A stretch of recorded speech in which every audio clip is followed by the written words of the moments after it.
When I was 19 years old in 1985 on New Year's Eve, a bunch of my friends and I went to a rooftop bar of a hotel. About a half hour before midnight, I ran down to my car because I had forgotten my camera.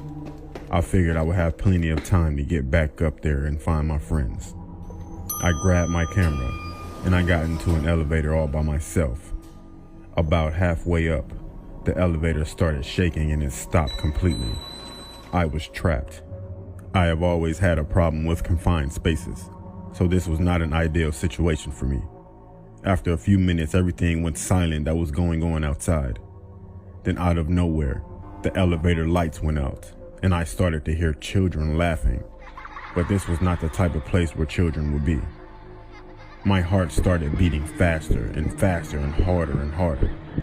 Then all of a sudden, I passed out. As I woke up, I noticed that I could not move or talk. I thought to myself, not sleep paralysis again. Then the light started to flicker on and off, and then all of a sudden, I see a black figure to the left of me in the corner of the elevator, crouching down, smiling at me. I tried to scream, but nothing would come out.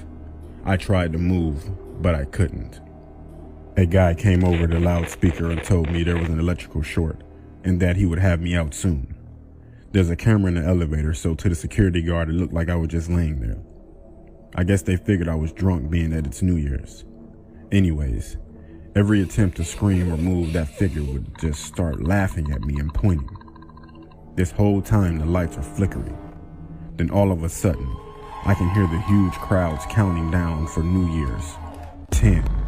The dark figure is staring at me, and now with a menacing smile, with 10 fingers up. 9. He's still looking at me with 9 fingers up, and he's moving closer. 8. He was still looking at me with 8 fingers up, and he's closer. 7. The same thing. 6. The same thing. 5. The same thing. 4. He's drooling, and he's much closer. 3. He's closer. 2. He was closer.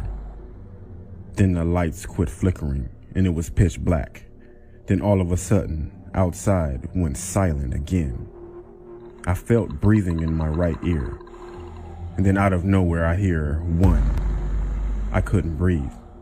The light started to flicker again, and then the figure was on my chest. And all of a sudden it was gone. And I can talk and move again. Usually when I have sleep paralysis, something bad happens. Once I got out of the elevator an hour later, I found out that there was a brawl during the countdown on the rooftop bar that I was at, and 4 people were killed by some maniac who was waiting until the end of the countdown to start hacking up people with a machete. Ever since then, I have not had a sleep paralysis episode.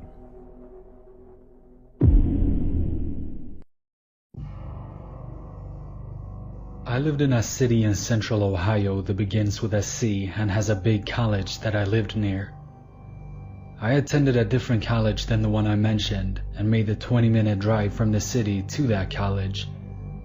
I also worked nights as a pizza delivery man in the city and the surrounding suburbs. One night, I had an order in the town where my college is located, which is a smaller suburban city northwest of my home city. Now, this call occurred during what my coworkers and I refer to as the dead hour, which is just before the shop closed at 1 in the morning. I begrudgingly took the pizzas, got in the car, and plugged the address into the GPS. I noticed that the house was located off on a back road in what looked like a sparsely populated area. Not thinking much of this, I drove up Route 315 to I-270 East and exited. After passing through downtown, the cemetery, and the college, I drove through some subdevelopments and then onto a smaller road where the house was located. The GPS notified me that I had arrived to my destination, but to my surprise, the house was boarded up. I noticed that there was a small shed in the back of the house that had a small window. There was a flickering light in the window. At this point, almost every red flag had gone off in my head, but I knew my hard-ass boss would be pissed if I wimped out on this delivery, so I proceeded towards the shed. As I got closer to the shed, I heard a rustling in the bushes next to the driveway. Then I heard a man whisper, "Here they come, Billy. 45, 45. At that point, a man jumped out of the bushes and 2 other men jumped out of the shed. They were carrying knives and were wearing these long robes and white masks. I made it back to the car just in time, but one of the assailants managed to slip my arm. As I escaped, I could see the assailant standing in the middle of the road looking pissed. I probably drove 90 miles per hour on the way back. When I got to the shop, everyone looked shocked. After explaining everything to them, we contacted the police and dispatched a few officers to the house. When they got there, the assailants were gone. They found some drug paraphernalia in the shed, and some ropes and some weird torture equipment.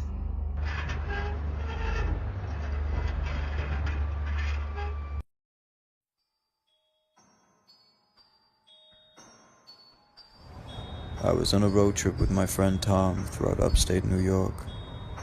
On our second night of driving, we were taking some peaceful back road through the woods because we were tired of the noisy highway. So as we were driving down this narrow, dilapidated road, Tom suddenly really needed to use the bathroom. I asked him if he could hold it, but he said that if he held it any longer, his bladder would explode. So I just sighed and tried to find like a gas station or something. There was nothing to be seen though, so I was thinking about pulling over and letting him piss in the woods, but finally I saw lights cutting through the darkness up ahead.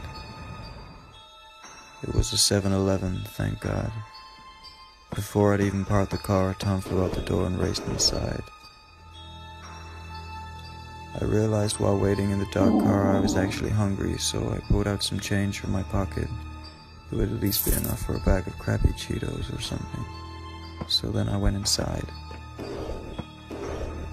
As I was walking through the store examining everything on the shelves, I felt a tingly feeling on my neck, like I was being watched. I turned around and saw a bearded man in a yellow suit casually slip into the other aisle. I rolled my eyes, picked up a bag of Cheez-Its, purchased them, and walked out back to my car, looking at the dark woods behind the 7-Eleven. Tom had been gone forever, so I texted him and he told me he was just finishing taking a huge shit, which was classic Tom. I was just crunching on my Cheez-Its when I heard somebody go, "Psst, psst." I quickly looked around but saw nobody. Over here. Finally I spotted a man peeking his head around a tree in the dark woods. His face was all dirty and he had glassy eyes. We stood staring at each other for what seemed like the longest time, until he said, "Come over here. I want to show you something." Hell no. I got in my car and locked the doors, texting Tom to hurry the fuck up. I told him there was a creepy weirdo outside the car and he was all like, "Alright, be right over." Later on, he walked out the doors and climbed into the car, and I hit the gas to get as far away from that fucking place as possible. As we were driving, I looked back one last time in the rearview mirror and saw 3 cloaked, bulky men standing in the trees surrounding the 7-Eleven. Needless to say, I still have no idea what the hell was going on at that place, nor do I ever want to find out.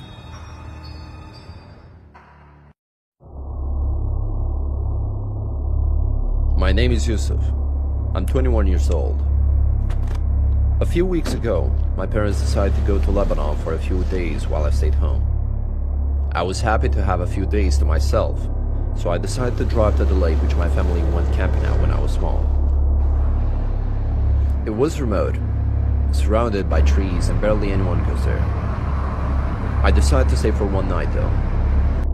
As I got there, I decided to dare myself into skinny dipping since I was alone. To be honest, it was quite refreshing and relaxing. As it was getting dark, I took out some firewood to dry up with a campfire and got my lunch. That night, I dared myself into sleeping naked under my towel as I would never get another chance like this. As I woke up, I was shocked. My towel was gone. I couldn't find my clothes either. I felt scared as this meant I wasn't alone in the woods. To my luck, my car keys weren't stolen, so I decided to get home. However, since I was staying for one night, I didn't bring any extra clothes. Due to my condition, I had to drive on those barely used roads to avoid any exposure to the public. It was a bumpy ride, but it was worth it. After a few hours, I saw a man in the distance near the road. He tripped and hit his head on a rock. Despite my condition, I knew I needed to stop and give him some help. But as I saw him, I realized he was wearing the same clothes I wore yesterday. I got out to ask if he's okay, but he didn't move. As I got closer, he grabbed my hand and looked at me. He had wide eyes and a huge, terrifying smile. I was more scared than I like to admit. I quickly got in my car and drove away. I managed to get home by sunset, and it took me a few minutes to get the balls to run to my front door. I have not returned to the lake, and his smile haunted me ever since.